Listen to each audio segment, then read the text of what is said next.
a mesa Estrela Distante. Eu sou o João, vocês já me viram de manhã aqui, provavelmente. E eu vou mediar essa mesa, que vai contar com 4 pessoas. A gente vai fazer aquele esquema de 2, depois entram 2 e no fim todos debatem. A mesa ela conta com o André Luiz Costa, com um texto, com apresentação, né, comunicação, O Deserto e o Tédio, Notas sobre o Mal em Roberto Bolanho. O Leandro Donner, da PUC, com Carnet de Bale e Tetim Ressier, das pausas, cadências, compassos. A Cristiane Gomes, falando sobre O Calar das Vozes, a experiência chilena em Roberto Bolanho. E o Luiz Guilherme Fonseca, falando a comunicação, a teoria do calhamaço e o verdadeiro detetive selvagem que atravessa o deserto.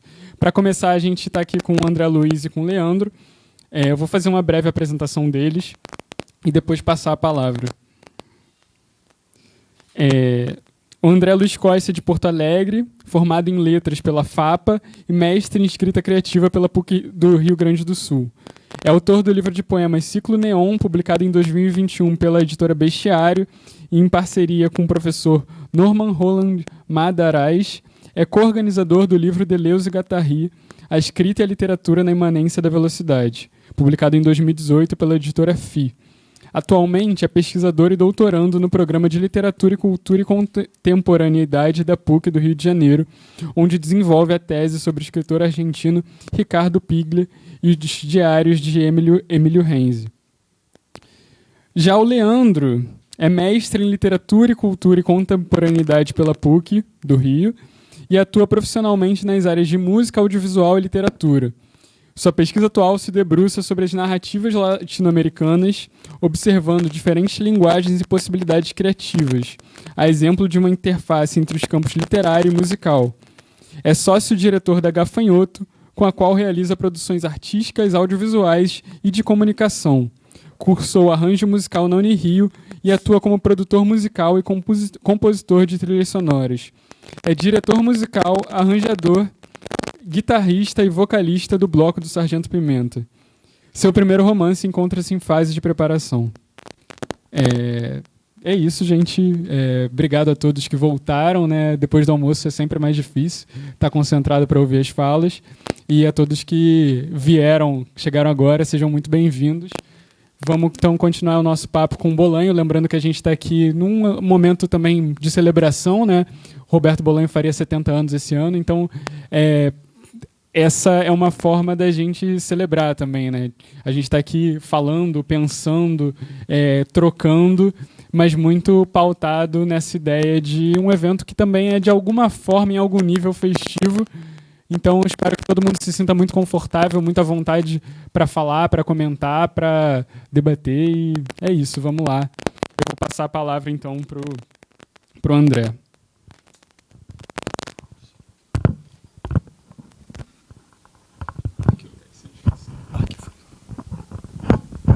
Eu vou apoiar, porque, enfim, como eu vou ler, fica um pouco mais fácil para... boa tarde. Queria primeiro... Diga.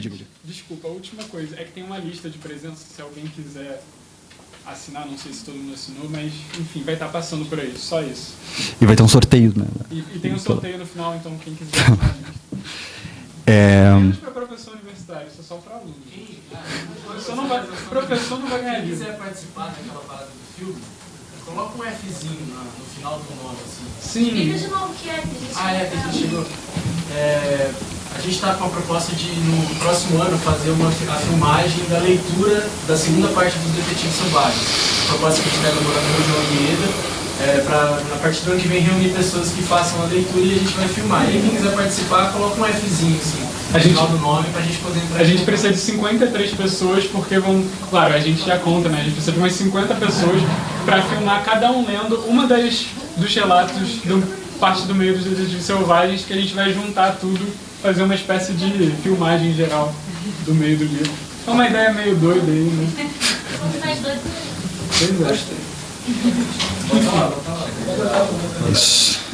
Voltando aqui, volta a seriedade, formalidade, evento acadêmico. Bom, boa tarde, então. Queria agradecer, enfim, né, a Casa Dirce, o apoio da PUC, da UERJ. Eu, de alguma forma, estou participando assim, da organização também, mas com uma contribuição muito, muito pequena. Então, também queria agradecer ao pessoal do Amberes, assim, que são pessoas incríveis e que, enfim, têm estabelecido trocas muito, muito interessantes, né? Já desde lá do Letex e tal, também com o Matheus, né, que teve que sair agora para dar aula, enfim. Eu não sou assim, eu estou num lugar assim de não bolanhista também, pelo menos não academicamente. A minha pesquisa ela é voltada para o Ricardo Piglia e para os diários, né? Então ela está mais centrada na Argentina, memória da ditadura, coisas mais nesse sentido. Mas o Roberto Bolanho é um autor, enfim, importante para mim também, muito num aspecto formacional, assim, de ser um autor que eu li de uma forma muito obsessiva, eu acredito como a maioria aqui também, durante um período de tempo em que ele estava começando a ser publicado no Brasil, né, as traduções estavam começando a sair e tal. E a ideia, a proposta do seminário veio muito de encontro com uma coisa que eu vinha pensando já fazia algum tempo, um trabalho que, enfim, que eu nunca consegui dar vazão, assim, que é pensar um pouco o mal dentro da perspectiva do 2666, especificamente. Então, enfim, o que eu elaborei aqui é mais um amarrado de pistas e de tópicos em torno do mal, em torno de algumas figuras do romance que lidam com o mal, de uma forma às vezes indireta, às vezes mais direta. Mas como todo o romance ele parece estar sempre gravitando em torno de um mistério ou em torno de uma expectativa de que algo vai acontecer e nunca acontece, embora já esteja acontecendo, também acho que faz sentido assim essa abordagem mais, digamos, desviante, assim, tentando encontrar as coisas que o Bolanho ele vai deixando no decorrer da narrativa. Eu vou ler, eu peço desculpas para vocês, porque senão eu vou me perder muito assim, na fala. Mas, enfim, a gente vai conversando. Começo pela epígrafe de Charles Baudelaire, que, para quem não sabe, abre o romance 2666. O verso é: um oásis de horror em meio a um deserto de tédio. A citação que abre 2666 nos aponta para a atmosfera que irá permear as 5 partes do romance, e, além disso, para uma espécie de dupla relação, primeiro entre oásis e deserto, e depois entre horror e tédio. É a partir dessa dupla relação que minha fala se desenvolverá, mais como contribuição ao exercício de um problema do que proposição de uma resposta. Uma aproximação inicial poderia ser em torno da estrutura do romance, um oásis de horror se referindo de maneira direta à parte dos crimes, onde, como sabemos, diversos feminicídios são relatados em linguagem jornalística. Nesse sentido, um deserto de tédio se referiria às outras 4 partes do romance, centradas em personagens que, em diferentes graus, acabam entrando em contato com a série de crimes em Santa Teresa. O horror aqui serviria como espécie de entretenimento, uma quebra da opacidade cotidiana.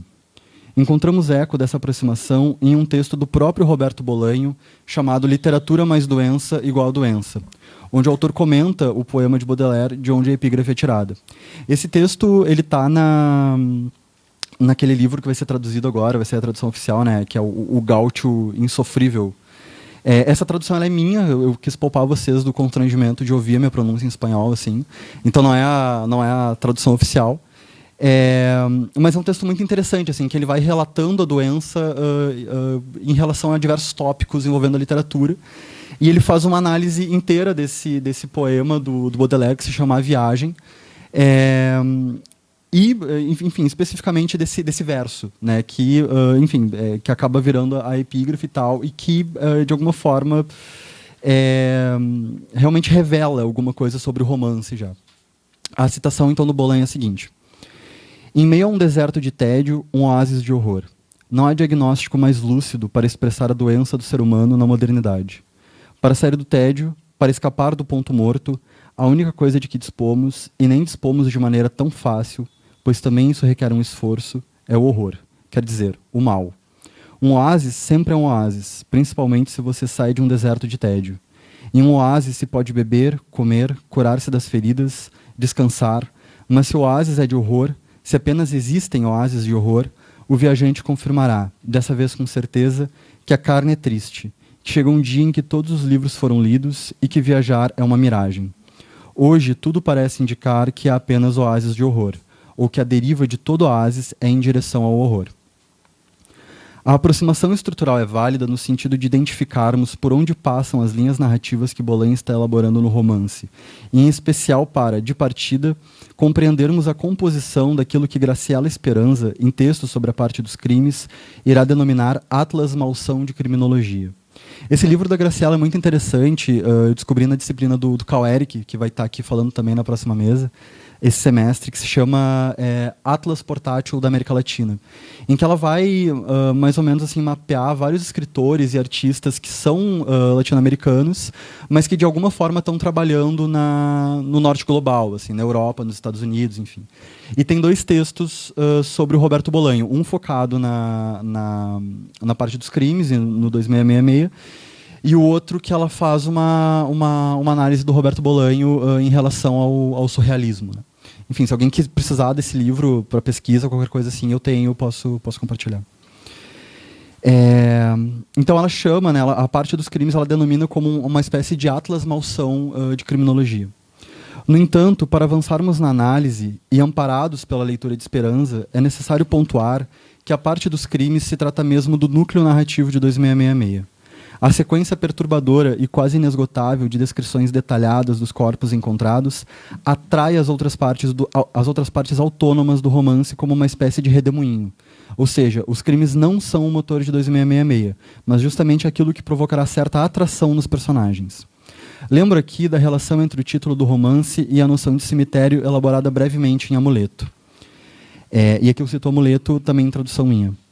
A Rua Guerreiro, a essa hora, se parece mais do que tudo com um cemitério, mas não um cemitério em 1974, nem um cemitério em 1968, nem um cemitério em 1975, mas um cemitério em 2666, um cemitério esquecido debaixo de uma pálpebra morta ou ainda por nascer. As águas desapaixonadas de um olho que, por querer esquecer algo, acabou esquecendo tudo. Santa Teresa, a cidade cenário dos crimes e para onde todos os personagens em determinado momento viajam, não existe. Em seu lugar, no mapa ao norte do México, está Ciudad Juárez, a cidade que, assim como Santa Teresa, possui uma indústria de maquiagem, empregando mulheres para trabalhar em fábricas, faz fronteira com El Paso, ou seja, faz fronteira com os Estados Unidos. Tanto Ciudad Juárez quanto Santa Teresa estão cercadas pelo deserto de Sonora. E Ciudad Juárez também é famosa por ser uma das mais violentas do México, onde desde os anos 90 mulheres são assassinadas repetidamente. Cito 2 passagens de A Parte dos Crimes, daí com a tradução do Eduardo Brandão. O assassinato de Isabel Rea, repercutido nos 3 primeiros dias por sua rádio e seu jornal, foi atribuído a um roubo malogrado, mal sucedido, obra de um louco ou de um drogado que com certeza queria levar seu carro. Também circulou a teoria de que o autor do crime podia ser um centro-americano, um guatemalteco ou salvadorenho, veterano das guerras daqueles países, que levantava dinheiro por qualquer meio a fim de ir para os Estados Unidos. Não houve autópsia, em deferência à família, e nunca se soube o resultado do exame balístico. Em alguma ida e vinda entre os tribunais de Santa Teresa e de Hermosílio, se perdeu definitivamente. E o segundo trecho. A mulher se chamava Isabel Cancino, mais conhecida como Elizabeth, e se dedicava à prostituição. Os golpes recebidos haviam destroçado seu baço. A polícia abriu o crime a um ou vários clientes. A polícia atribuiu o crime a um ou vários clientes descontentes. Também tentaram buscar o paradeiro do amolador de facas, chamado Nicanor, segundo testemunhas de moradores das colônias Ciudad Nueva e Morelos, por onde costumava passar uma vez por semana ou uma vez a cada 15 dias. Mas os esforços foram em vão. Ou mudou de ofício, ou do oeste de Santa Teresa para a zona sul e leste, ou emigrou da cidade. O caso é que não se tornou mais a vê-lo. Como podemos perceber, há um aspecto literal entre 2666 e a noção de cemitério esboçada em Amuleto. No entanto, se trata de um cemitério que é composto pela repetição da ruína cotidiana. Um cemitério que se renova sem de fato se renovar. Na repetição descritiva dos assassinatos, há, como aponta Graciela Esperanza, uma banalização do mal, ou seja, as estatísticas que normalizam a magnitude dos crimes.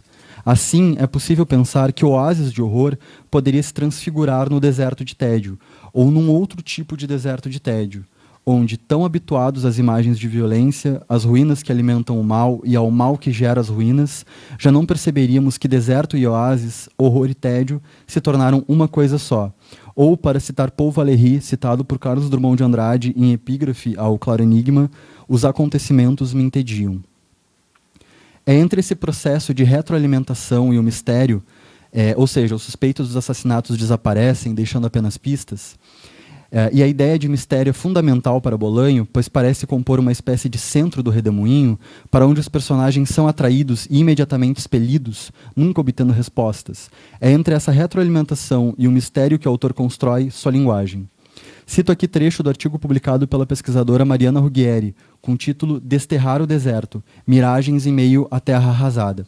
E esse artigo ele é muito interessante porque ela estabelece uma comparação entre o deserto, entre a imagem do deserto nos Detetives Selvagens e a imagem do deserto no 2666.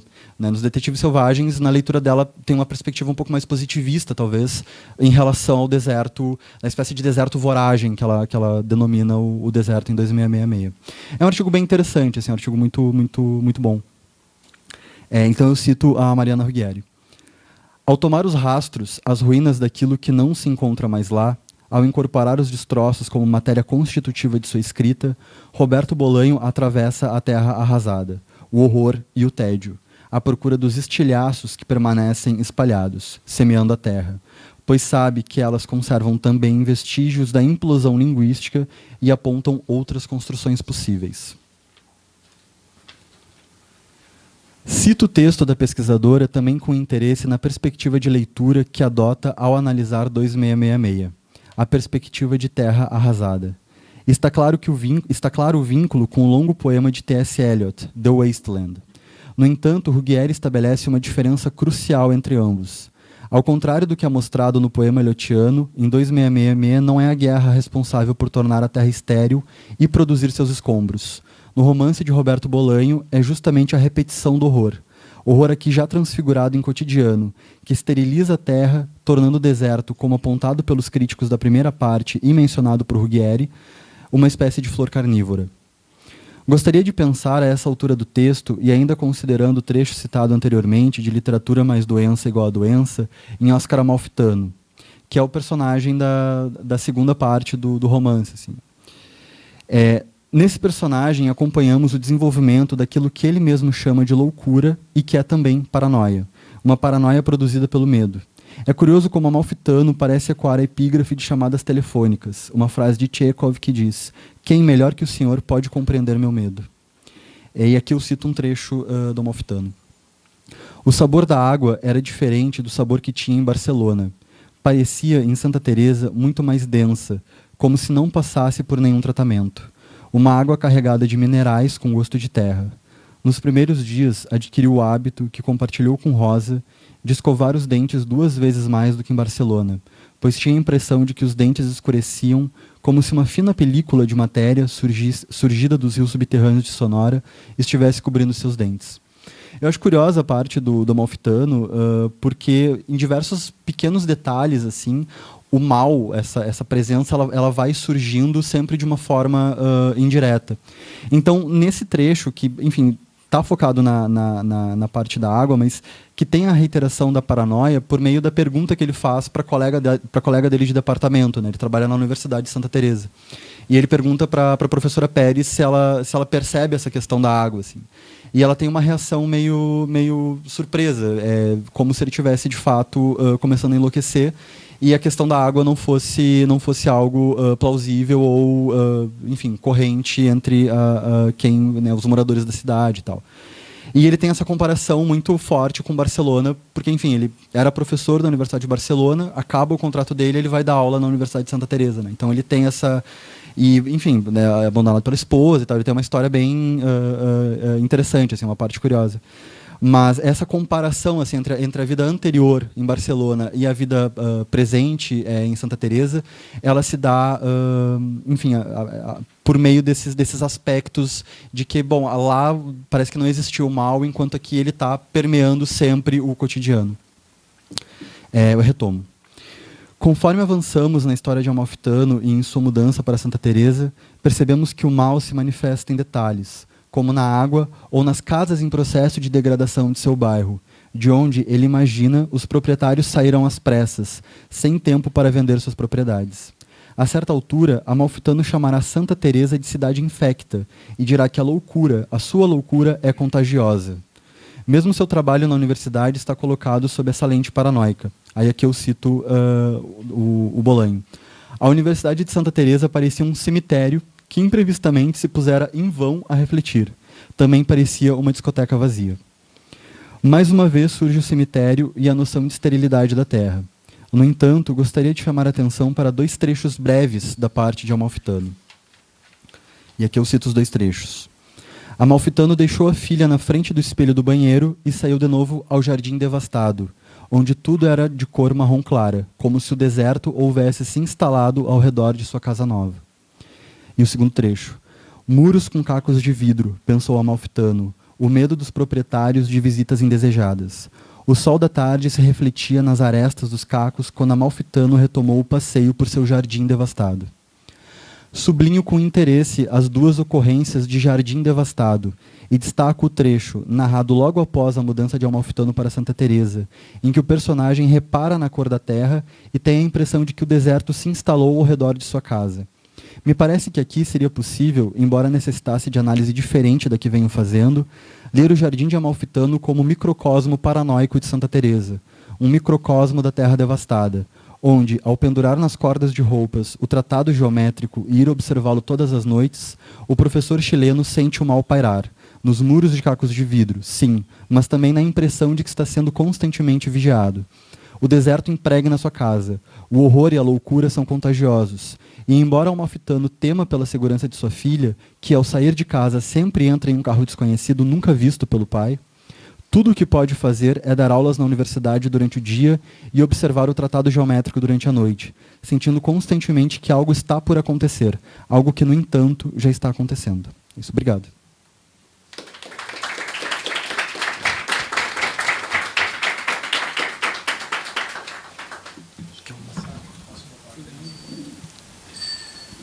Só uma transfusão aqui, rapidamente. Veria agora.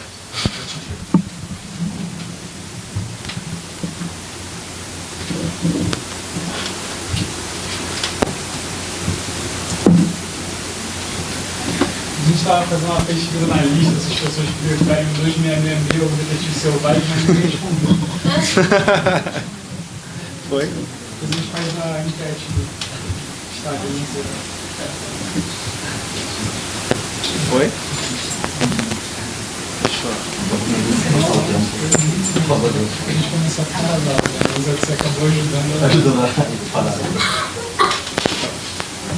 Agora vai. Boa tarde, gente. Tudo bom? Agradecer também à Casa Dirce, à PUC e ao UERJ, aos meus companheiros Amberes, com muitos talentos. E falar da primeira mesa, parabenizar, porque vocês foram muito fluidos e olharam no olho das pessoas e a gente está lendo aqui, a gente está mais... A gente vai... Olha, o negócio foi sozinho aqui. Então eu vou ler também, para não me perder. Deixa eu ver, visualizar tela cheia. Vamos lá.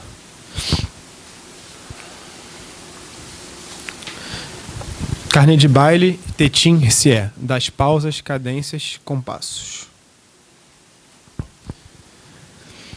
Pensar na música assim, como uma mancha, como algo no qual podes entrar em qualquer ponto. Não haver começo, nem meio, nem fim da música. A música ali está e ali fica.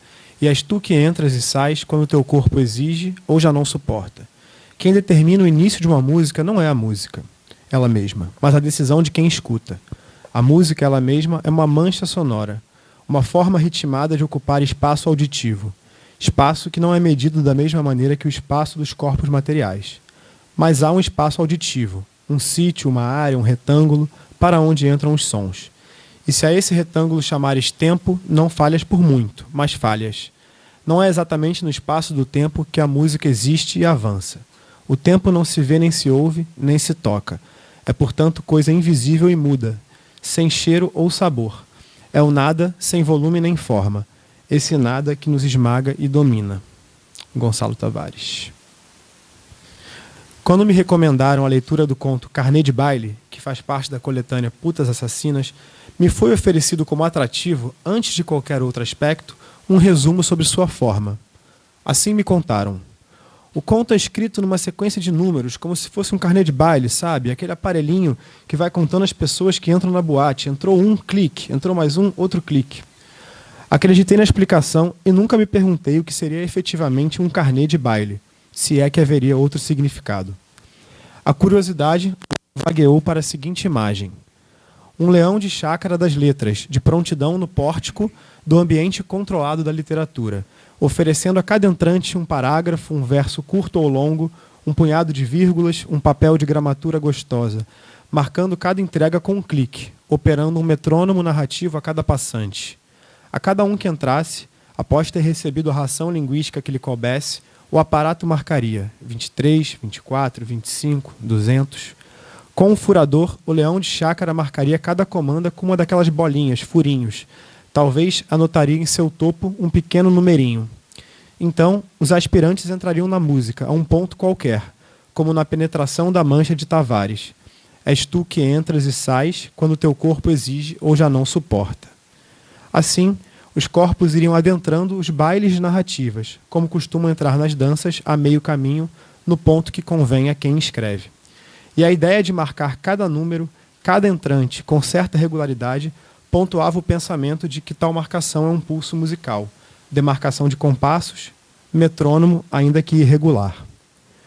O clique e o gesto de perfurar comandas acabou fazendo ressoar o trabalho Time Clock Piece, de Te-Chin Hsieh, artista taiwanês radicado nos Estados Unidos.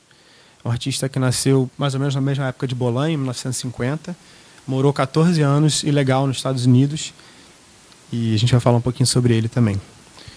Hsieh realizou o que chamamos de peças duracionais, 5 performances de 1 ano e uma performance de 13 anos, que consistia em seguir fazendo arte, mas sem exibi-la naquele período, depois do qual, inclusive, se aposentou, fazendo lembrar, talvez, a escolha do narrador Belano em Estrela Distante, que, após conviver com a esfumaçada poética de Carlos Vider, resolve se isolar, abandonando os grupos literários e os desejos de sucesso e fama, indo escrever seus poemas com humildade e não colaborar mais com o Planeta dos Monstros ao nunca publicar. Essa ressonância me fazia esboçar a ideia de um ensaio. Que maravilhoso match, pensava. Uau, pode render um artigo, lattes, aí vamos nós. Por um lado, os cliques da entrada no baile. Por outro, os cliques do cartão de ponto sendo marcado pelo artista a cada hora, cuja suposta simplicidade gestual desemboca na ousadia e na complexidade que residem, para além da crítica ao eterno retorno do labor, na longuíssima duração de 1 ano de cada trabalho. Já certo de tentar um ensaio acima, a bomba. Carnê de baile não significava o que me havia sido dito. Os bailes, um dos principais eventos sociais da era vitoriana, possuíam entre os acessórios indispensáveis às senhoras da sociedade, os carnês, isto é, pequenos cartões dobrados ou livretos impressos ornamentados em diferentes modelos e materiais. No carnê, a dama ou cavalheiro anotava ao lado do nome da dança e das músicas programadas durante o baile os nomes de cada parceiro com quem fosse dançar ao longo da noite. Junto ao carnê, havia sempre um lápis pendurado por um cordão ou fita que eram presos ao pulso. A cada número, uma dança, e às vezes a cada número um gênero musical diferente. 1, quadrilha, 2, valsa, 3, mazurca. Diz Patrícia Castro, do Museu da Moda Brasileira, sobre os carnês. Cabe ressaltar que o carnê garantia que nenhum frequentador do baile retornasse ao lar sem dançar ao menos uma vez, à exceção das aias, empregadas pessoais das damas da sociedade, das senhoras mais velhas e das viúvas. Fecho a citação. Etarismo e classismo misóginos à parte, penso que a Bolanho talvez alegrasse a ideia de acadêmicos analisando sua obra a partir de pressupostos imprecisos. Ainda assim, a correta definição de um carnê de baile me pareceu mais interessante do que os cliques anteriores. Estaria Bolanho com seu carnê, escolhendo diferentes danças e parceiros, a participar de cada um dos 69 números que dispôs ao longo de 10 páginas como marcadores narrativos? Passo a chamar esses marcadores simplesmente de danças e sigo adiante. Como as moças vitorianas, nosso homenageado poderia alcançar o objetivo de retornar ao lar, dançando ao menos uma vez com todos que desejasse, enquanto seguisse o baile. Sua duração e coreografia seriam definidas por ele próprio, como faria um produtor e DJ, cujo nome artístico podemos debater mais tarde no bar. O balé de Beto Bolanho se concluiu na dança de número 69, a última, que sugere justamente um retorno à casa, ao lar. Para além do conteúdo da dança, o número 69, espelhado, contém graficamente em si a circularidade que auxilia essa impressão. É nesses termos que ele termina o baile. Nossa casa imaginária, nossa casa comum. Em se tratando de Bolanho, é melhor que não nos animemos muito. Esse retorno do baile à casa não trata da sensação pacífica de retorno, nem da ideia de descanso no lar após a fadiga dos passos de dança. Ao contrário, como ficamos sabendo na dança de número 68, tais casas são comunidades artísticas chamadas cárceres ou manicômios, onde todos os poetas viverão. Vale lembrar aqui a experiência exilada do próprio autor. A esse respeito, o que poderia significar um retorno ao lar após o baile? Que significado teria para Bolanho voltar para casa, já que ele afirma noutra dança? 35. Em março de 74, saí do Chile. Nunca mais voltei. Pode-se inferir certo amargor do autor e narrador quanto à terra natal, que encontra ressonância no comentário de Antônio Cherchenesky sobre Arquimbolde, personagem de 2666. Arquimbolde está condenado a não se sentir em casa em sua própria terra, ao nomadismo, a viver à deriva, a existir como um fantasma das letras. É descrito que, por muitos anos, a casa de Arquimbolde era uma mala de roupas e folhas em branco para escrever, além de 2 ou 3 livros que estivesse lendo no momento. Mas até que ponto a literatura pode ser um lar quando a mesma está maculada? Então eu lembrei quando o Caio falou do Impala, que ele pega um livro e vai embora e nunca mais volta. Então esse nomadismo, esse gesto de estar com algumas poucas letras e ir adiante. Vale dizer que o próprio Arquimbolde passaria, em dado momento de 2666, por algo semelhante a uma comunidade artística / casa de repouso, como o carnê de baile sugere. Tendo começado pelo fim e comentado sobre a volta a uma certa ideia de casa após o baile, partamos para o baile em si. O baile. Carnê de baile, como dito, tem 69 marcadores narrativos, agora chamados de danças. O conto contém preciosas amostras do material que povoa a obra do autor como um todo. Diversos parceiros são convocados a bailar com o chileno em seu decorrer. Alguns são presenças recorrentes, outros presença única. Há repetições linguísticas, marca do autor, afiado artífice das reiterações obsessivas, bem como há eventos históricos que atuam como marcadores singulares. Temos acesso também a impressões e opiniões de Bolanho sobre as danças. Os parceiros aparecem tanto na forma de pessoas, como nas de leituras que marcam seu itinerário, e as danças se dão em variados locais e contextos. Cada dança pode ainda ser constituída de um pensamento singular, sem parceiros, sem lugares. No início, uma infância em que a mãe e irmã de Bolanho são convocadas ao baile em meio a autores e leituras. Neruda aparece na primeira dança junto da mãe, Manuel Puig e livros de ficção científica na dança 6, com a irmã. Alejandro Jodorowsky dança com Bolanho em 1970, no México, na dança 8. Recomendo-lhe Meditação. Ressoa aqui o nome do filme autobiográfico do próprio Jodorowsky, de 2013, A Dança da Realidade. Bolanho medita com Ejo Takata nas danças 9 a 13. Briga com ele. E assim sucessivamente, entre autores, livros e presenças familiares, podem-se ler os caminhos de Bolanho, sua chegada ao México, a última vez que esteve no Chile, eventos históricos, o 11 de setembro chileno, a tortura, seus delírios e visões, suas reflexões. Os marcadores narrativos imprimem uma rítmica poderosa ao conto, fazendo correr o tempo, as situações e as impressões de maneira controlada, demarcada, como se estivéssemos lidando com a contagem de compassos em uma partitura. A impressão que dá é que o autor organizou alguns de seus expedientes criativos, como os mergulhos em histórias paralelas e os procedimentos de listagens, em torno de um recurso bastante funcional, o carnê, tanto em termos semânticos quanto formais.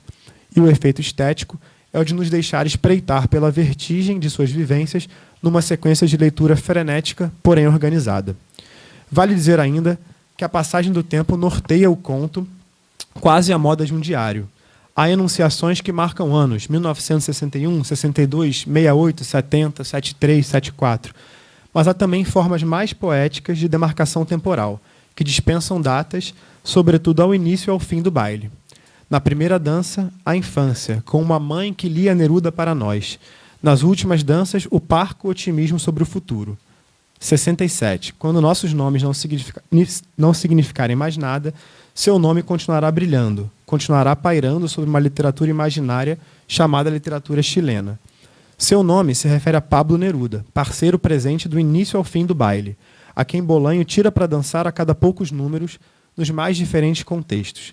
Neruda é a espinha dorsal do conto, tanto conferindo certa circularidade ao mesmo, permitindo que o efeito de fechamento prazeroso ao leitor se ponha de pé, quanto se oferecendo como açoite às críticas de Bolanho, cuja contraposição ao poeta constitui também um pilar narrativo.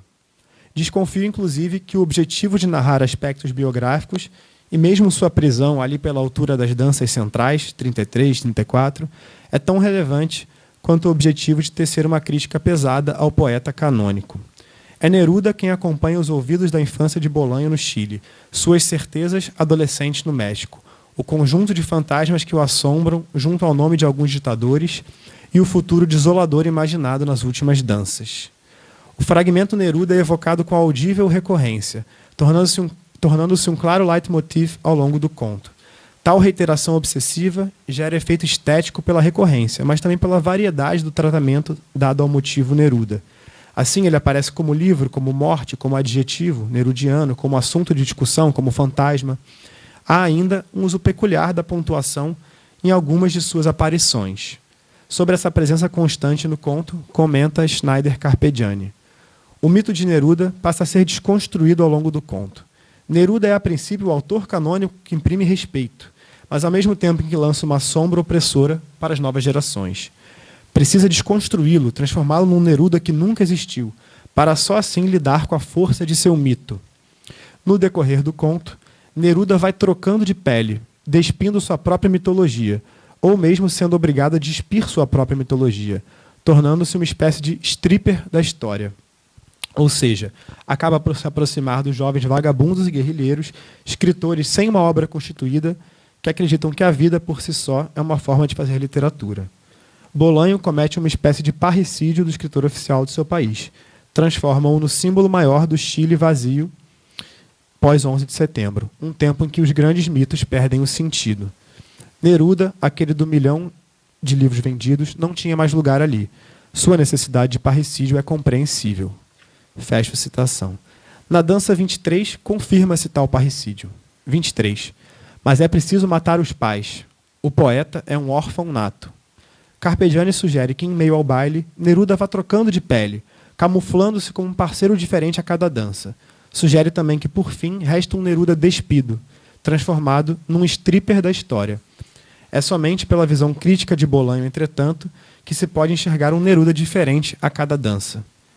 São muitas as danças em que o Prêmio Nobel é convidado a dançar, mas opto por focar nas mais críticas. 47. Confesso, não posso ler o livro de memórias de Neruda sem me sentir mal, péssimo.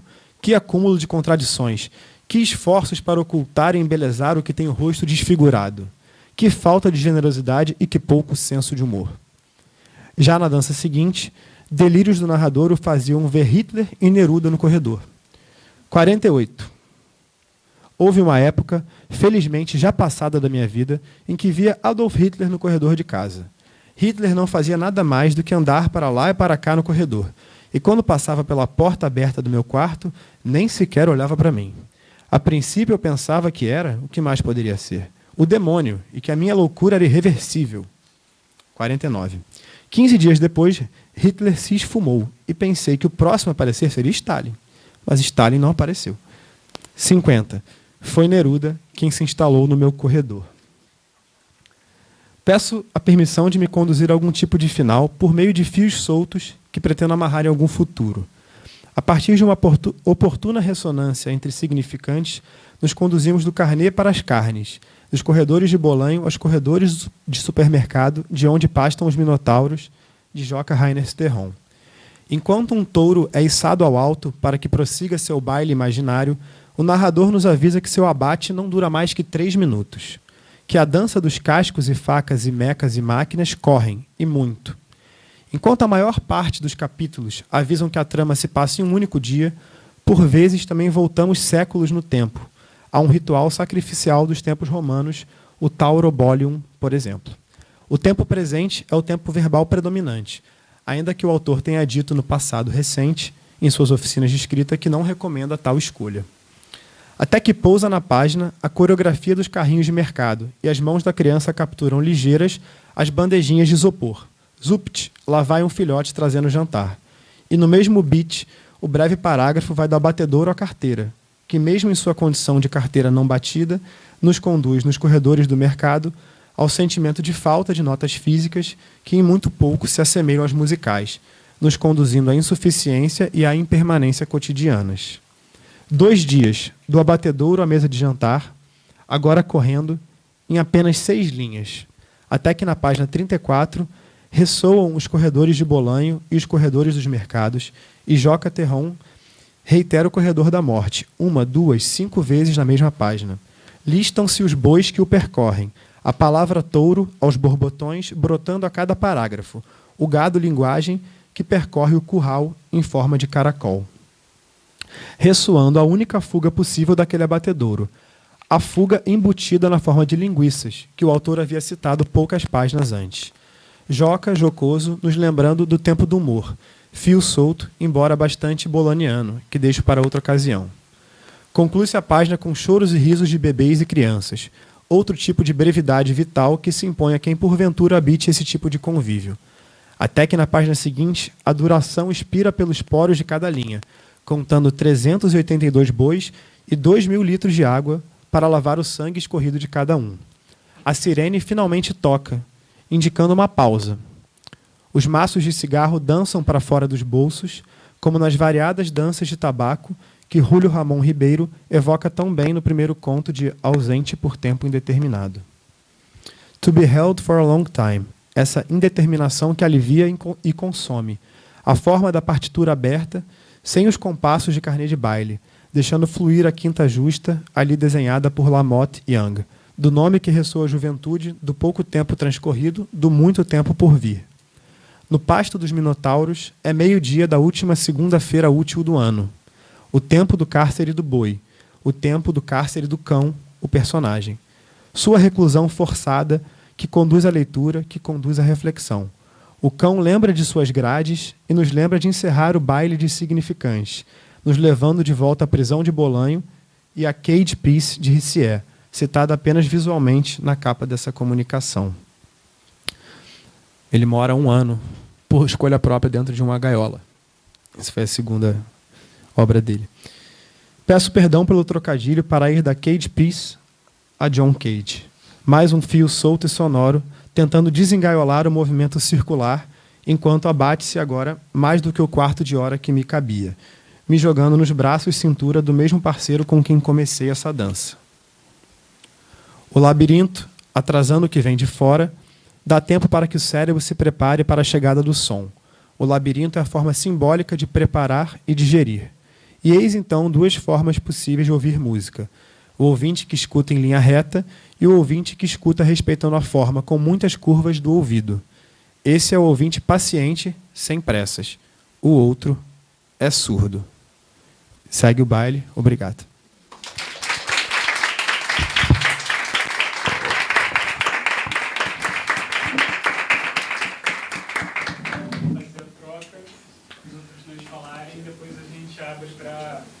Perguntas e comentários.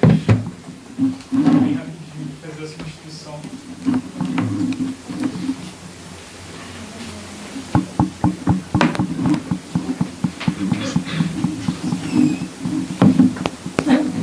Botei pra mim. Vou botar pra você.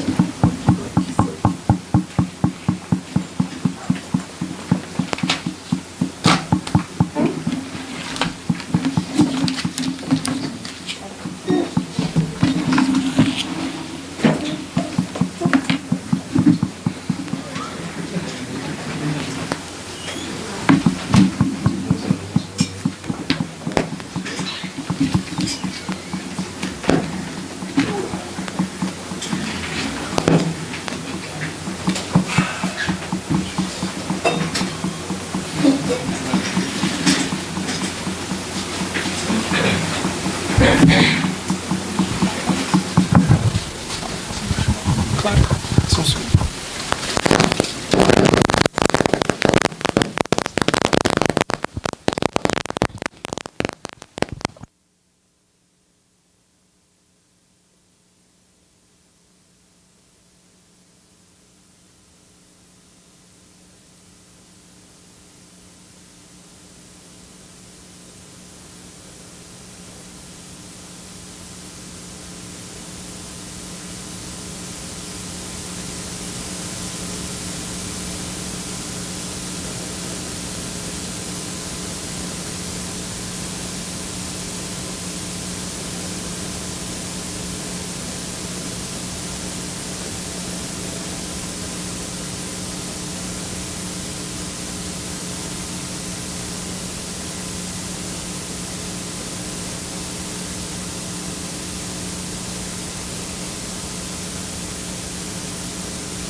Som.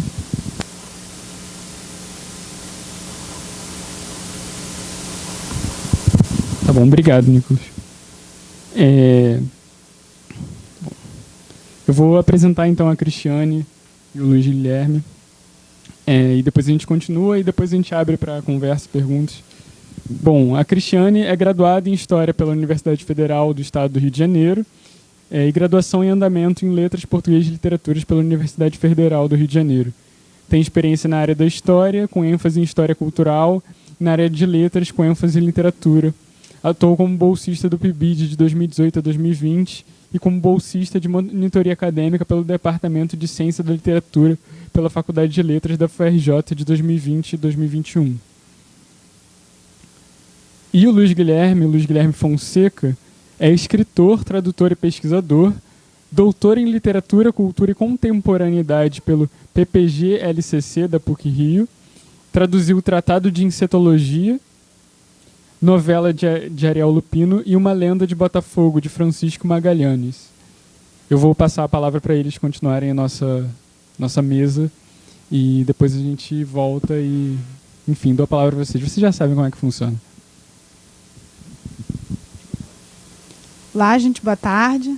Como ele disse, eu sou a Cristiane Sueiro Cunha Gomes e o título da minha apresentação é O Calar das Vozes, a experiência chilena em Roberto Bolanho. A minha apresentação de hoje tem como tema esse livro aqui, que é o Noturno do Chile, que foi publicado originalmente no espanhol em 2000 pela Anagrama e a coleção Narrativas Hispânicas em Barcelona, na Espanha. E a tradução brasileira saiu em 2004 pela Companhia das Letras de São Paulo, com a tradução do Eduardo Brandão. E os trechos da apresentação vão estar nessa edição brasileira do Eduardo Brandão. Mas do que se trata esse romance? Ele se situa majoritariamente no Chile da segunda metade do século XX, que é um período tomado pelo contexto pinochetista, pós-ditatorial. É um monólogo em primeira pessoa, narrado pelo protagonista, o padre, poeta e crítico literário chileno, Sebastián Urrutia Lacroix, que, à beira da morte, decide rememorar acontecimentos e ações que, segundo ele, validariam a sua história. Então, ele entra em uma espécie de ritual para se apaziguar com Deus e a sua própria consciência. Assim, ele estabelece uma relação de antagonismo com o chamado jovem envelhecido, que é uma espécie de fantasma que simboliza a materialização da sua consciência, originada da culpa. A exposição já parte do pressuposto de que a sua postura está justificada, legitimada, e o jovem envelhecido está ali apenas para descreditá-lo. Ele reforça a todo momento que nada fez de errado, e caso tenha feito, há respaldo para seus atos e silêncios, e o que impulsiona o relato é o embate da sua convicção com a culpa que ele procura esconder. Por uma motivação individual, ele deseja passar a limpo a sua vida. Dessa forma, reestabelecer a sua imagem ao que seria seu lugar de direito. Com isso, propõe uma reescrita da história a partir de sua visão de mundo, em que ficção e realidade se misturam e se interconectam. Os fatos históricos são elementos que permeiam a sua fala e estão tão imbricados que confundem-se com as suas memórias pessoais. Quanto à estruturação do discurso desse personagem, o Ruth Lacroix, ele estrutura o seu discurso principalmente em 3 bases: a linhagem familiar, a integridade moral e ética e a condição de intelectual letrado. E essa vai ser minha base para a apresentação de hoje. Eu vou falar sobre cada uma dessas bases do seu discurso. O que impera no romance é uma ordem de valores oligárquicos que estabelece os parâmetros das relações dos personagens. Essa estrutura se manifesta desde a apresentação que ele faz de si mesmo. E ele se apresenta da seguinte maneira: às vezes, até meu próprio nome eu esqueço. Eu me chamo Sebastião Ruth Lacroix, sou chilena. Meus ancestrais, por parte de pai, eram originários das Vascongadas, ou País Basco, ou Euskadi, como se diz hoje em dia. Por parte de mãe, provenho das doces terras de França, de uma aldeia cujo nome em espanhol significa homem em terra ou homem em pé, homem a pé.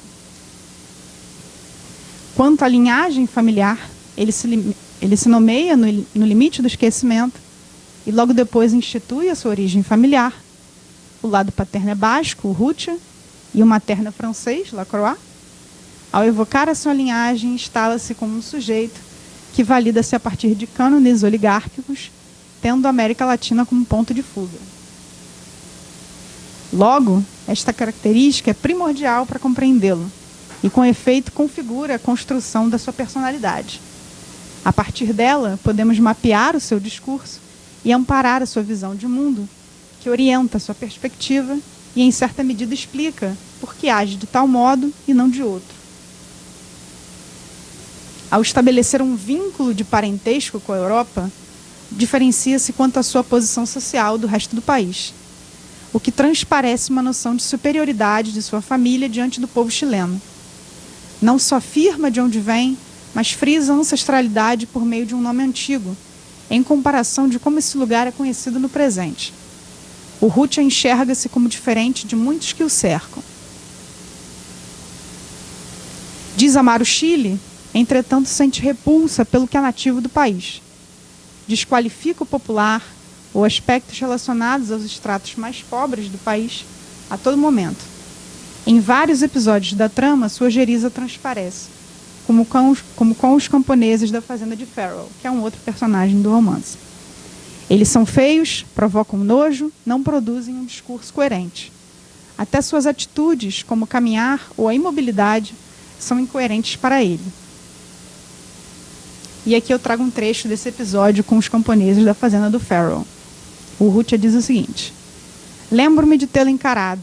Lembro que bebi seu rosto, até a última gota, tentando elucidar o caráter, a psicologia de um indivíduo como aquele. A única coisa que dele fica na minha memória, no entanto, é a lembrança da sua feiura. Era feio e tinha o pescoço extremamente curto. Na realidade, todos eram feios. As camponesas eram feias e suas palavras incoerentes. O camponês parado era feio e sua imobilidade incoerente. Os camponeses que se afastavam eram feios e sua singradura em zigue-zague incoerente. Deus que me perdoe e que os perdoe. Almas perdidas no deserto. Eu comboio o Senhor, seu padre, disse, e o verbo comboiar, dito por tais lábios, provocou em mim uma hilaridade que percorreu todo o meu corpo. Você me comboia, filha? Perguntei. Eu mesma, disse ela, ou eu mesma. Quanto à integridade moral e ética, para afirmar a retidão moral e ética do seu caráter, ele fala do compromisso religioso que assume com tenra idade. Parte de seus anos no seminário para realçar que a religião sempre esteve presente em sua vida, assim como para introduzir na trama Farrell, o personagem que eu mencionei há pouco e que é essencial na sua vida. Aí aqui eu trouxe mais um trecho quanto a essa questão da integridade moral e ética. Ele diz o seguinte: minha mãe me beijou a mão e me tratou de padre, ou julguei entender que me chamava de padre. E ante meu espanto e meus protestos, não me chame de pai, mãe, sou seu filho, disse. Ou talvez não tenha dito seu filho, mas o filho. Ela se pôs a chorar e pensei então, ou talvez só pense agora, que a vida é uma sucessão de equívocos, que que nos conduzem à verdade final, a única verdade. Aos 13 anos, ele decide ser padre. O pai não gosta da situação, mas tolera. No ano seguinte, vai para o seminário e volta sacerdote aos olhos orgulhosos da mãe. Dessa forma, abandona a condição de filho. Apesar de seu espanto e protestos pela atitude da mãe, isso serviu para corroborar sua postura de que somente Deus é capaz de julgá-lo, nunca o homem. O personagem levará isso como lema por todo o relato. A religião aparece como um horizonte possível da narrativa. Na dramatização da consciência proposta, o âmbito em que talvez o narrador pudesse expiar a sua culpa. Ele usa da religião como respaldo para todos os seus atos, seja para justificar o seu discurso ou para se apresentar a outras pessoas. Sempre que se sente ameaçado de alguma maneira, recorre à batina para se proteger dos possíveis riscos. Então não se fala mais nisso, e aproveitemos a viagem, disse o coronel Pérez Larouche, enquanto me oferecia um copo de uísque, que recusei. É por causa do hábito? Perguntou. Só nesse momento me dei conta de que, ao chegar ao colégio, tinha trocado o terno com que fora ao jornal pelo hábito de sacerdote. Neguei com a cabeça. Enquanto eu o ouvia sem escutar, pus-me a pensar nos motivos que tinham me levado a mudar de roupa. Será que pretendia aparecer, eu também, de uniforme diante de meus ilustres alunos?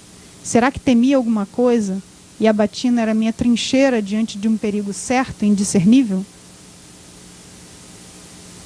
E quanto à condição de intelectual letrado, perto do seu ordenamento, ele conhece o Farrell, o personagem que eu já mencionei. Os dois acontecimentos confundem-se em sua mente, assim como o lugar em que encontrou seu futuro mentor intelectual. Farrell é a principal figura da crítica literária chilena, além de fazer parte da elite como proprietário rural. Como grande fazendeiro, promove um certo establishment intelectual com o poder estabelecido em diversas conjunturas. Em sua fazenda, consolidam-se as relações que permitem aos escritores ingressar na tradição literária nacional. Ao mesmo tempo que é possível perceber uma crítica feita por Farrell, ao caracterizar o país como atrasado e berço de uma oligarquia agrária pouco interessada na leitura, ele mesmo faz parte desta oligarquia. Também não sabia que escritores, porque Farrell sempre convidava escritores à sua fazenda, e encontrarem Labar. Talvez o poeta Uribarrena, autor de esplêndidos sonetos de preocupação religiosa, talvez Montoya Eizaguirre, fino estilista de prosas breves, talvez Baldomero Lisamendi Errázuriz, historiador consagrado e corpulento. Os três eram amigos de Farrell, mas, na realidade, Farrell tinha tantos amigos e inimigos que era inútil eu me perder em conjecturas a esse respeito. É nesse campo sociocultural que o Rútia deseja ingressar. Quer conhecer não os melhores escritores, mas os que pertencem à elite. Na fazenda acontece o ritual de um batismo não religioso. A ida à fazenda marca sua entrada no campo da cultura, em um sentido literal e figurativo, através do erotismo sugerido entre o Rútia e Farrell. O Rútia não hesita em fazê-lo, uma vez que esta é a única forma de adentrar a vereda aberta por Farrell, mas teme por seus votos de padre. O Rútia é uma combinação entre o homem à beira da morte, que delira e momentaneamente esquece o seu nome e manifesta uma consciência antropomorfizada, cheia de remorso, e um indivíduo convicto da sua ideologia e que expressa, inclusive, prazer na posição que ocupa na história de seu país. A voz narrativa dramatiza, assim, os dilemas da sua consciência no que concerne à história do Chile. E essas são as minhas referências. Muito obrigada.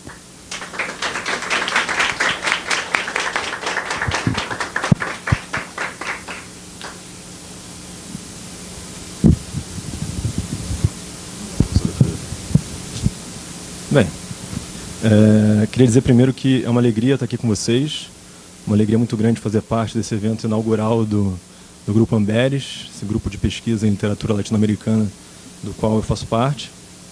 Agradecer também, claro, o apoio da UERJ, da PUC, e esse acolhimento aqui da Casa Dirce, fundamental. Queria dizer que as falas anteriores colocaram, acho que, o evento num nível muito bom.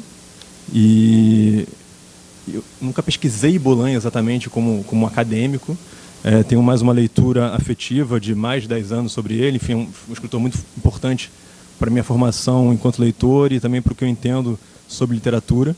E foi muito bom também ter a oportunidade de voltar a esses arquivos, esses documentos e essas leituras, esses sublinhados, e ver o Bolanho a partir do que eu entendo hoje.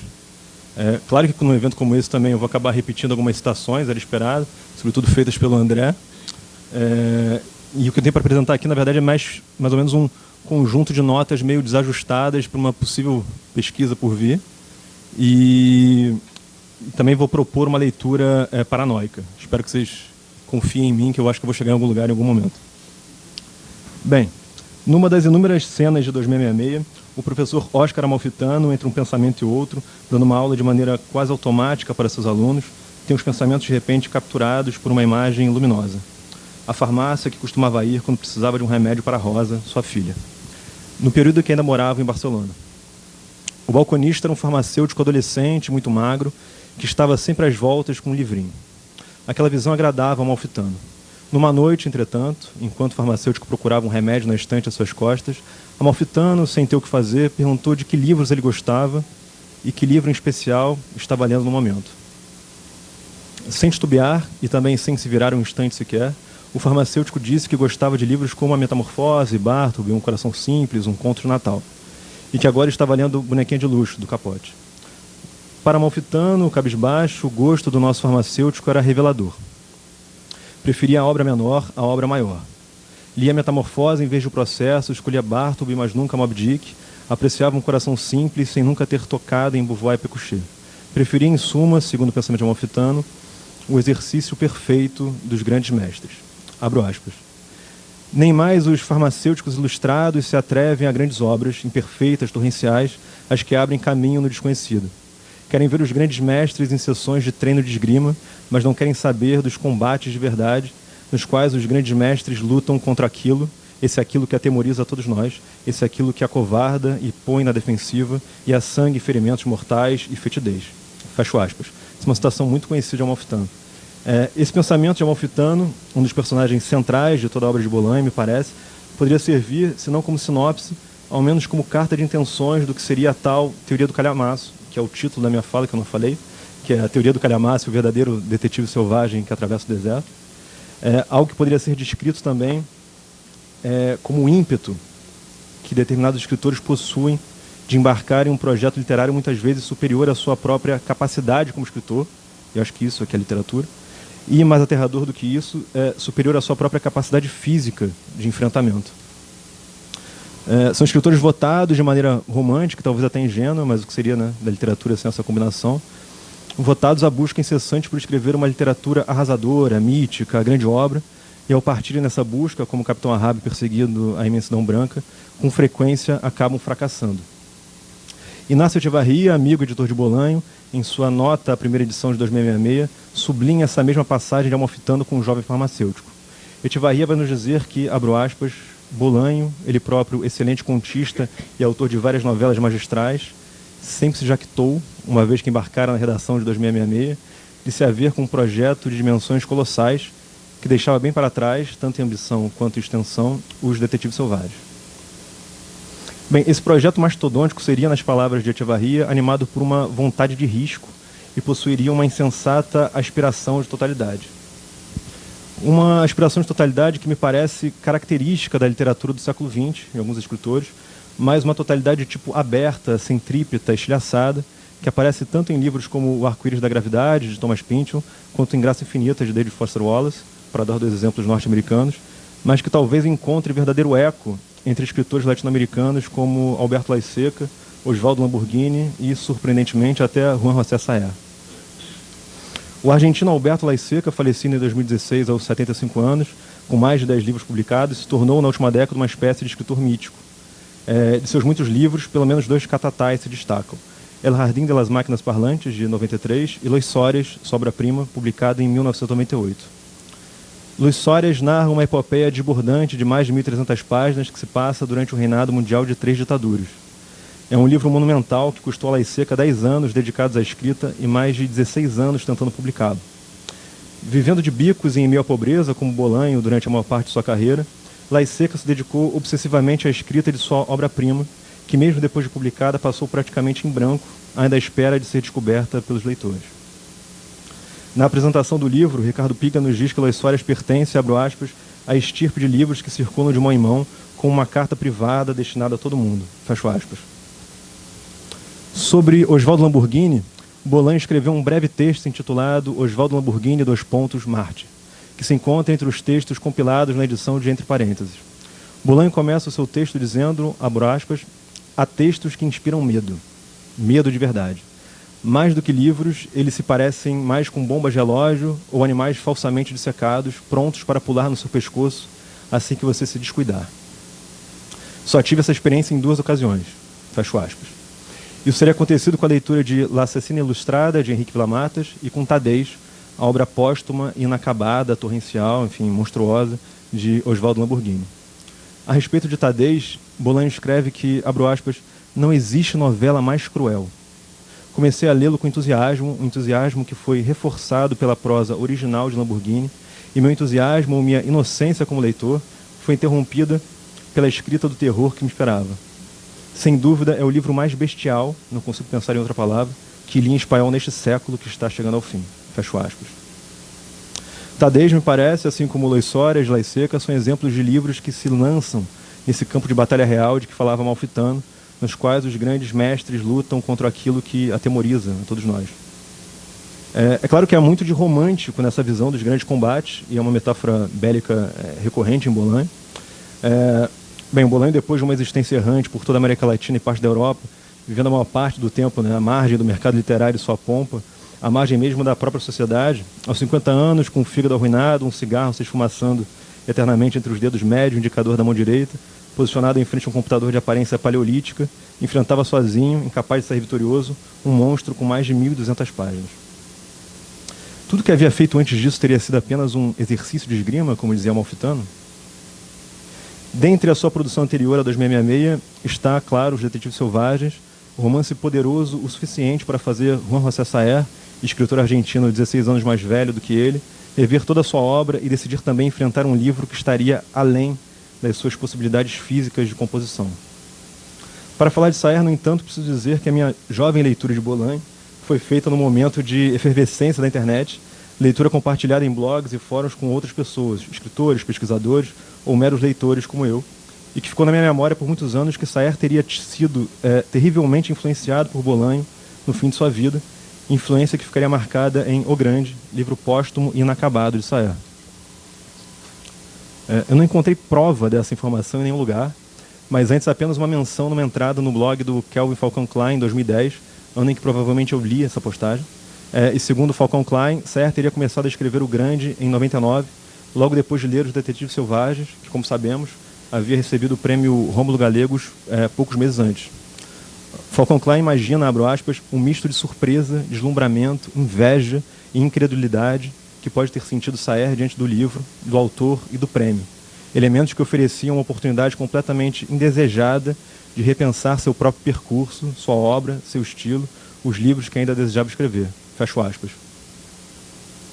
O fato é que, em O Grande, romance síntese de sua obra, Saer reúne praticamente todos os personagens mais importantes de seus contos e novelas e aborda, entre outras coisas, o movimento precisionista, tratando detidamente sobre a origem desse movimento, suas revistas, os nomes dos participantes, os desertores, os detratores, as polêmicas, enfim, tudo que o caracterizava.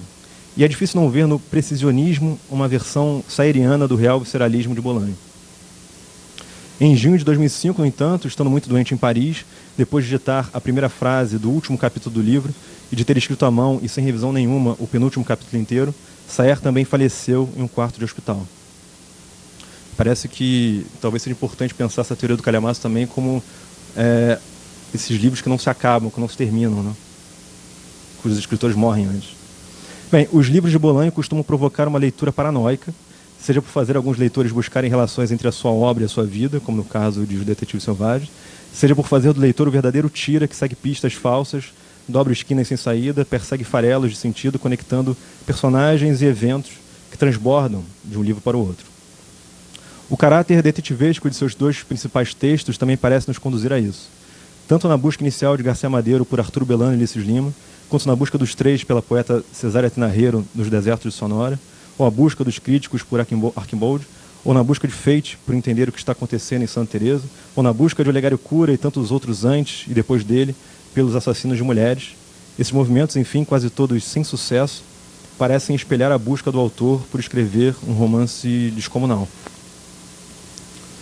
Ainda em sua nota à primeira edição de 2666, como sabemos, Inácio Echevarria fala que, entre as abundantes anotações de Bolanho para o livro, havia uma menção a um centro oculto em 2666.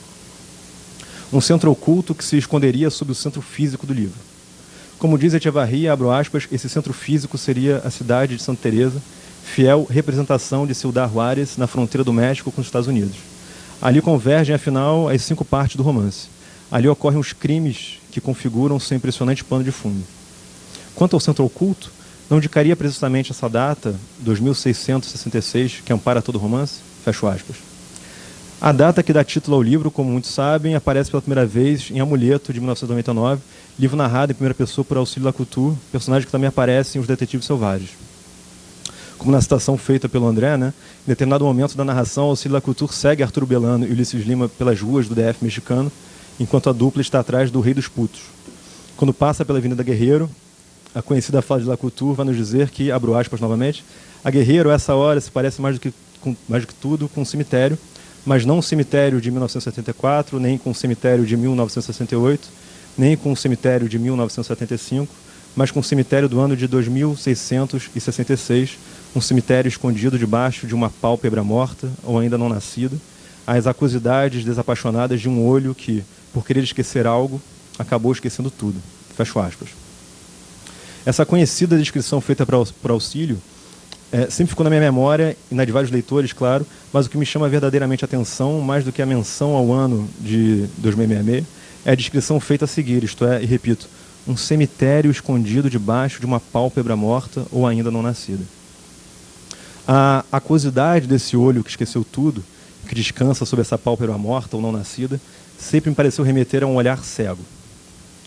Quando li 2666 pela primeira vez, o fiz também com uma sanha detetivesca e paranoica, sempre à procura de pistas. Me lembro até hoje, tenho marcado na minha edição, a primeira menção física feita sobre Benno von Arquimbolde, o escritor que os críticos estão procurando no começo do livro. Até então, e por quase todo o livro, Arquimbolde é um personagem ausente, sorte de vórtice que parece sugar toda a narrativa ao seu redor. Através dos críticos, sabemos detalhes de seus livros, mas nada de sua vida pessoal ou de sua aparência física. É apenas na página 131 da edição brasileira que pela primeira vez lemos uma descrição física do escritor alemão. É bom lembrar que Arquimbolde havia sido visto supostamente na cidade de Santa Teresa e é por isso que os críticos vão até lá. Ao falar por telefone com um sujeito chamado Porco, que havia estado com Arquimbolde pessoalmente quando o alemão havia sido interrogado pela polícia em seu hotel, Liz Norton pergunta como o escritor era. Porco diz que Arquimbolde era imensamente alto, de cabelos brancos vastos e muito magro. Liz Norton pergunta então como eram os olhos dele. O interlocutor hesita por um instante, depois diz que eram azuis. Norton insiste dizendo que queria saber que impressão os olhos dele haviam lhe causado, ao que Porco finalmente responde, abro aspas, tem olhos de cego. Quase 160 páginas depois, já na parte de Fate, está o momento em que Fate conversa com Guadalupe Roncal, repórter que também está investigando os assassinos de mulheres. Nessa conversa, Fate pergunta a Guadalupe Roncal como era fisicamente o gringo, que era o principal suspeito pelos crimes e que estava preso. Guadalupe então diz que é um homem muito alto e loiro, de cabelos abundantes e, abro aspas, olhos azuis, tão azuis que parece cego, fecho aspas. A semelhança entre os dois, é claro, pode apontar apenas para o seu suposto parentesco biológico. Mas uma questão sempre ficou pendente para mim. Poderia haver uma relação entre os olhos de Arquimbolde, os olhos do suspeito e a data de 2666? E essa relação poderia ter algo a ver com o centro oculto da narrativa de que falava Bolanho? O olho cego, a pálpebra morta que esconde os crimes? Isso, claro, eu não sei. Eu gostaria, no entanto, de fazer mais duas pequenas considerações. A primeira delas tem a ver com um parentesco monstruoso que, até onde eu sei, não foi totalmente explorado. E que também não vou conseguir explorar aqui porque vai dar trabalho. Mas nas últimas páginas da parte de Fate, quando ele e Guadalupe Roncal finalmente são recebidos na prisão para conversar com o principal suspeito pelos crimes, o gringo com olhar de cego, eles são surpreendidos ao constatar que ele é um gigante albino. Essa descrição parece remeter imediatamente ao Juiz Holden, de Meridiano de Sangue, livro publicado por Cormac McCarthy em 1985. Livro sobre o qual Bolanho escreveu um breve texto em 2001, período em que ainda estava escrevendo 2666. Meridiano de Sangue é um romance épico, um faroeste sangrento que se passa nos desertos entre os Estados Unidos e o México, as terras de Chihuahua e El Paso, e que englobam Ciudad Juárez e os desertos sonoros, isto é, nas palavras de Echevarria, o centro físico, né, de 2666. O Juiz Holden, descrito por Bolanho como um homem ilustrado e assassino de crianças, um músico e pistoleiro que é movido pela ânsia de saber e destruir tudo, é também um gigante albino. O capítulo 42 de Moby Dick, e são assim as leituras paranoicas, é intitulado A Brancura da Baleia. Nesse capítulo, Ismael, o narrador do livro, vai nos dizer, abro aspas, à parte as considerações mais óbvias a respeito de Moby Dick, que ocasionalmente despertavam apreensões na alma de qualquer um, havia um outro pensamento, ou melhor, um horror impreciso e inominável a seu respeito, que às vezes superava todo o resto por sua intensidade. Era a brancura da baleia que, acima de tudo, me pasmava. Fecho aspas. Ismael passa então a discorrer sobre exemplos de brancura na natureza e como sempre parece haver uma ligação entre essa brancura e algo de monstruoso ou terrível. Essa brancura, segundo ele, causaria um apelo poderoso na alma. E termina por dizer, abro aspas, e de todas essas coisas, a baleia albina é o símbolo. Surpreende-te ainda a ferocidade da caçada? Fecho aspas. Meridiano de Sangue costuma ser descrito como um livro que fala sobre as origens do mal, o mesmo mal que, presentificado nos terríveis feminicídios cometidos em Santa Teresa, abarrota e atravessa o livro de Bolanho.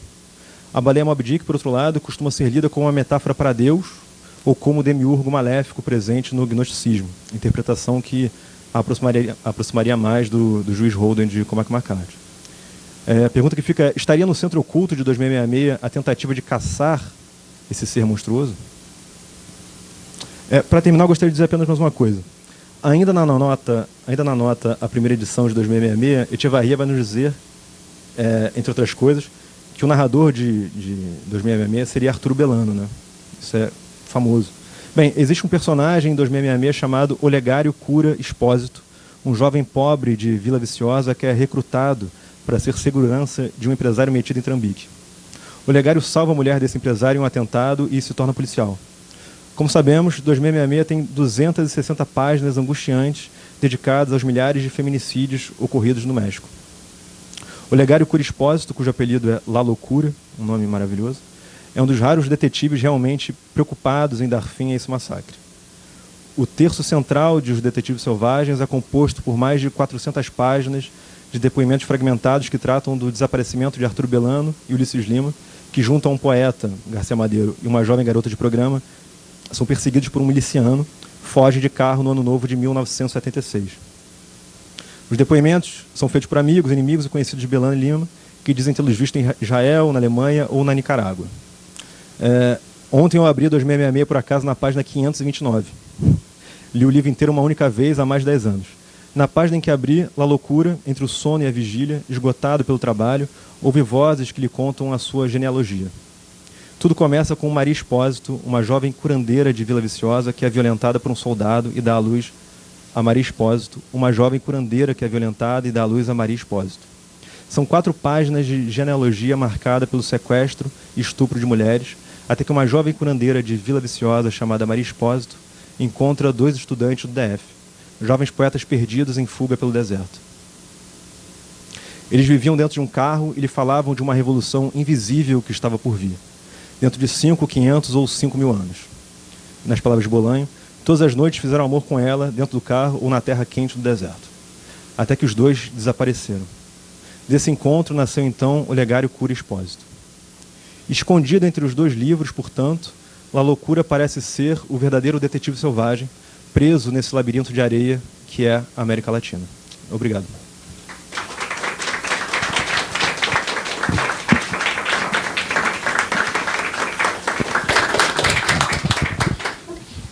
Caramba! Amanhã foi mais Detetives Selvagens, agora foi 2666, ficou bem metal pesado, assim, né? Tava pensando algumas coisas assim muito soltas, tentando conectar um pouco as comunicações. Eu gostei eu não sabia que o Bolanho tinha escrito um texto sobre o meridiano de sangue, e aí isso me lembrou uma coisa aleatória, porque tem uma página, um subreddit no Reddit, que é de comparações de frases ditas pelo juiz Holden e do Junger, que é um autor que o Bolanho tem uma relação muito forte. E aí agora eu fiquei pensando nisso, eu lembrei disso agora por acaso. Depois eu vou procurar esse texto para ler. E aí, enfim, né? Mas aí, voltando um pouco também, você falou do Pynchon em algum momento, e tem uma chave de leitura, né, do Pynchon, né? Porque o Pynchon, ele tem esse tema da paranoia, né? Isso é uma coisa muito forte que você falou também. E tem quem defenda que o Pynchon, ele pensa uma paranoia que também seria positiva em algum sentido, né? Porque depois o que o Pynchon escreve passou a ser debatido de novo com toda essa questão de uma galera que acredita em terra plana, contra anti-vax e todas essas coisas, porque essa paranoia culminou nessa coisa meio trumpista nos Estados Unidos. Mas, ao mesmo tempo, tem quem defenda que também existe uma paranoia positiva em algum nível. Não sei se isso faz sentido, mas eu sinto que todos nós, quando a gente faz essas leituras detetivescas, a gente está sendo um pouco paranoico, porque ao mesmo tempo que muita coisa faz sentido, ao mesmo tempo eu sinto que a gente está sempre também catando pistas que, em algum nível, parece que nós mesmos estamos insistindo em ver, né? E é isso, é fazer a comunicação falar e, ao mesmo tempo, ficar em dúvida se essa fala...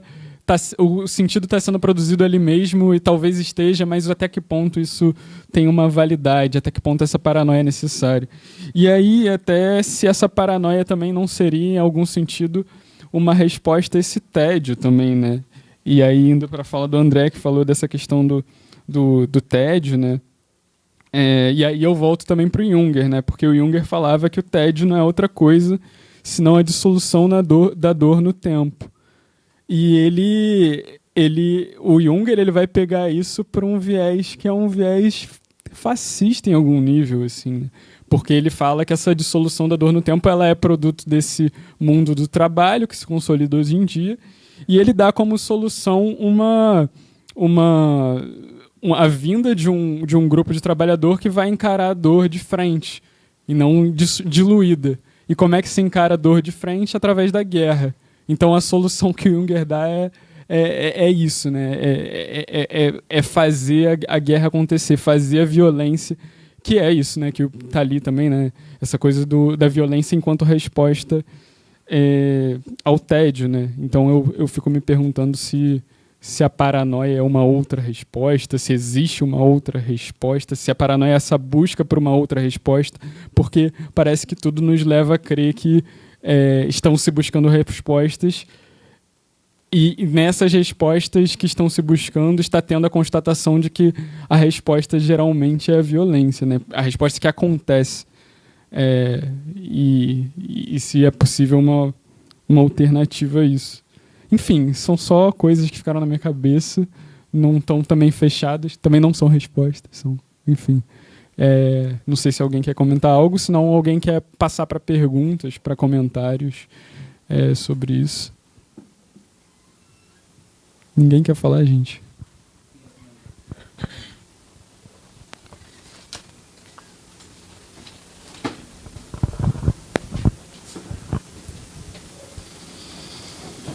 Caramba, que odisseia, essas comunicações todas, e essa parte das leituras paranoicas me pegou muito, assim, foi uma viagem, assim, você falou que você leu o 2666 10 anos atrás, mais ou menos o período que eu li também, que eu só li uma vez, né? E aí o livro vai se transformando ao longo do tempo, né? Hoje você pegou o livro e leu ele como uma espécie de oráculo, né? Abriu ele na página 500 e pouco e aí foi puxando, né? Pela sua memória, várias conexões. Achei muito interessante essa chave de leitura para o Bolanho como uma profusão de leituras ou como leituras paranoicas, né? Porque quando ele veio parar na minha mão, uma das maiores virtudes assim que o Bolanho teve na minha vida de leitor foi esse lugar de abrir para você, né, a literatura como esse lugar que você fala, meu Deus, como é que esse cara teve tempo de ler isso tudo, né? Porque o 2666, entre as várias coisas que ele para mim ele é um grande manual de leituras, assim. Para mim que estava ali com os meus 18 anos, começando a vida de leitor, eu falava, meu Deus. E aí você vai procurar, e aí você vai achando, né, essa sincronicidade, assim, essa reverberação de símbolos, assim. Achei muito interessante a sua leitura de buscar essas semelhanças, sabe, assim, a leitura da literatura com literatura, né, buscar irmandades e coisas ali, e comentar uma curiosidade também do 2666, assim, biográfica, né, que quando esse livro veio parar na minha mão, foi o primeiro livro que eu li dele, né, do Bolanho. Ele veio parar na minha mão, eu tinha 18 anos, e aí uma amiga da minha mãe, que é guia de turismo, assim, um passageiro esqueceu esse livro no avião. E ela estava pegando um grupo de espanhóis, né, foi da empresa Ibéria, e aí por algum motivo desconhecido, a mulher do guichê do aeroporto deu esse livro para essa amiga da minha mãe, que era a guia do grupo, numa expectativa de que ela fosse devolver, se fosse de alguém dali, mas ninguém sabia de onde era aquele livro. Ela mostrou, não era de ninguém, e ela deu para minha mãe, falou, se você que seu filho gosta de ler. Aí deu para mim, aí veio aquele livro assim, peguei aquele calhamaço, aí tava lá a coleção do Anagrama, né, narrativas hispânicas. Eu falei, um livro desse tamanho deve ser uma coletânea, né, de contos, sei lá. Aí eu comecei a passar e vi que não tinha separação, né? Caramba, é uma coisa só, como é que pode? E aí fui lendo, na época eu nem li espanhol, né, apesar da minha mãe ser uruguaia e tal. E aí ele me iniciou nessa leitura de espanhol, que era uma língua materna para mim também. E foi me abrindo assim a literatura, né? Comentei na comunicação da manhã essa curiosidade assim do Bolanho de ter lido, né? Tu leu o Bolanho desde os 18 anos, estou com 30 e é o primeiro evento que eu participo do Bolanho, então é uma coisa meio maníaca assim de ouvir todo mundo falando, né? Tão apaixonado pelo Bolanho, que era uma coisa que para mim tão secreta assim. Eu traduzi a poesia do Bolanho, da Universidade Desconhecida, um tempo atrás, mas naquela coisa bem de fanático, né? Imagina, eu estava na graduação, tinha 20 e poucos anos, traduzi aquele livro enorme, e aí fui lá para as editoras falar e ninguém nem me ouviu, né? Imagina. Só 4 anos depois que foi sair o Universidade Desconhecida, mas eu ainda tenho a tradução.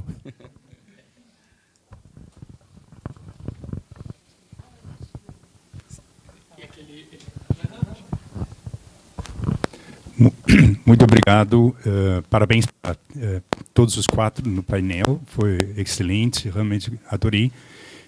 Apenas queria dar 2 sugestões para a fala do Luiz. Primeiro, você acaba falando um pouco sobre a questão do inconcluso e no prefácio do El Secreto del Mal, isso é o argumento principal do Echevarria, que talvez esse seja um bom exemplo da poética do inconcluso em Bolanho, né? Eu acho que vai dialogar com isso. E a outra coisa é que a questão da brancura não é desconhecida na América Latina, né? Ou seja, Borges escreveu um texto sobre o pavor à brancura em Melville e também em Poe, né? Nas Aventuras de Gotham Pym. A brancura como a entrada do horror. Obrigado.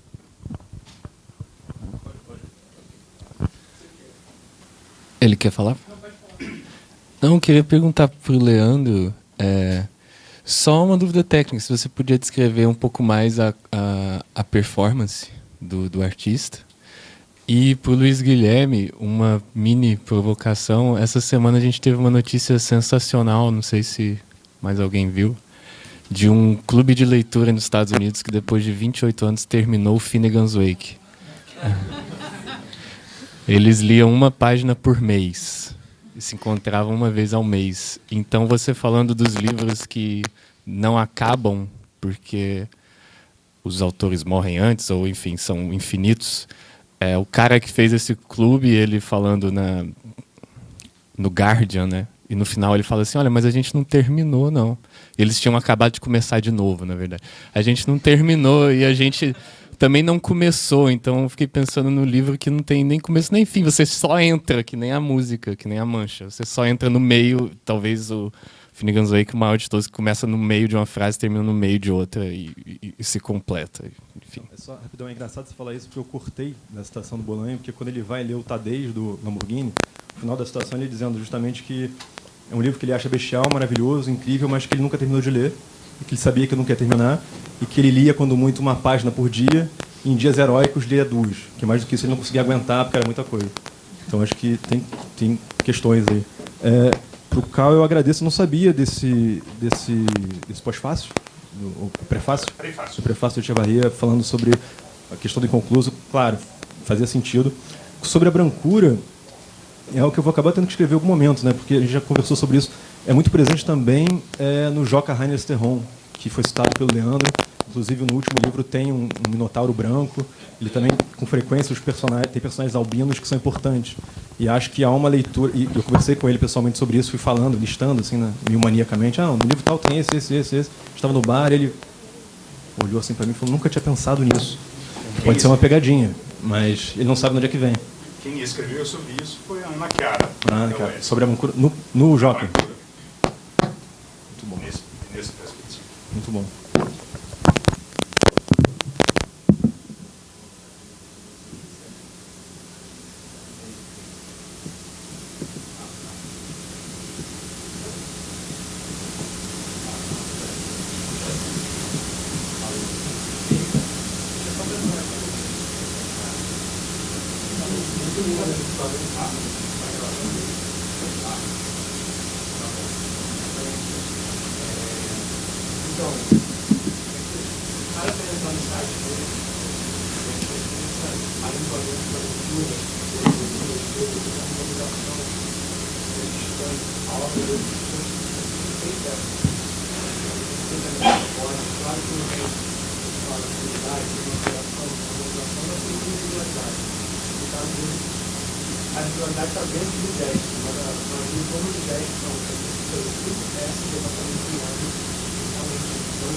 Qual é o limite até onde vai? Então, acho que para a gente tem que pensar não só as questões de tempo e das demarcações, ao mesmo tempo uma forma muito organizada, em relação a isso, muito premeditado, muito arte, treinando, e ao mesmo tempo dentro daquele âmbito de participação de coisas, que é um lugar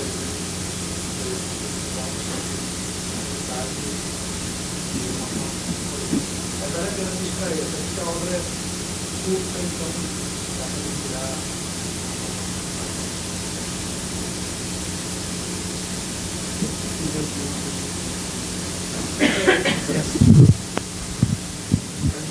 É para Cris. Cris, eu já tenho a terceira vez que eu assisto sua apresentação e eu queria saber um pouco mais, acho que as duas últimas você não chegou a tocar tanto nesse assunto, sobre a tradução, em que pé que está a reflexão sobre a tradução do Noturno do Chile? O que você tem encontrado? Eu lembro que na primeira que eu assisti tinha aquela diferença de tradução, uma suavização na tradução, e eu queria saber um pouco que pé que está, se você deu continuidade, é por aí. Tá bom, então, eu ainda estou nesse processo de leitura. Eu estou cotejando as duas edições, né? A edição no espanhol e a edição brasileira. Estou fazendo isso pela primeira vez. Então, estou tendo esse primeiro contato com o Bolanho realmente, né? O Bolanho no espanhol e tudo mais. Então, ainda não terminei a leitura, mas do que eu vi até agora, já vi umas diferenças na tradução em relação ao original. como o Guilherme falou, ele faz umas atenuações, ele generaliza um pouco o discurso. Então, por exemplo, tem um exemplo que eu acho que é crucial para pensar essa questão. O Urrutia, quando ele está falando sobre a família dele, ele lembra de um tapete que ele tinha na casa. Ele é de uma família abastada, né? Ele é de uma família rica, então ele tem toda essa formação. Ele é um sujeito letrado e tudo mais. Ele lembra desse tapete que ele tinha dentro de casa, só que ele especifica, ele fala que é um tapete que é o gobelino, que é um tapete da corte francesa do Luís XIV. Então, é um tapete que remonta ao antigo regime, né? Uma história clássica e tudo mais. Então, mesmo que fosse um tapete falsificado, ele ainda tentaria trazer essa questão do antigo regime e até por a família dele, a mãe dele ser de origem francesa. Então, faz todo sentido ele ter esse objeto, e na tradução aparece como tapete. Ele só generaliza e não especifica. Ele, por exemplo, não bota uma nota de rodapé explicando o tipo de tapete e tudo mais. E tem outros exemplos. Ele usa várias expressões idiomáticas do espanhol, e aí, na hora da tradução, ou ele traz para uma expressão do português, ou ele faz alguma volta, generaliza de uma outra forma. Então, tem essas diferenças na tradução que eu já estou percebendo. Então, acho que eu estou mais ou menos na metade desse cotejamento, né? Porque eu leio no espanhol a mesma frase, depois eu leio no português. Então, demanda bastante tempo. E estou numa série de apresentações, não estou tendo tempo para voltar para o espanhol, mas do que eu vi até agora, eu já vi essas diferenças e vou fazer isso até o final do romance.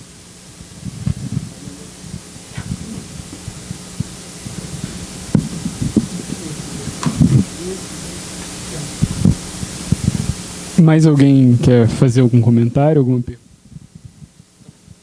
Quer fazer mais alguma pergunta, algum comentário sobre? Ninguém? Então tá. A gente pode fazer uma pequena pausa, então. Uns 15 minutinhos. Só para todo mundo conversar mais sobre Bolanho, só que sem... Pode ser. E depois a gente volta.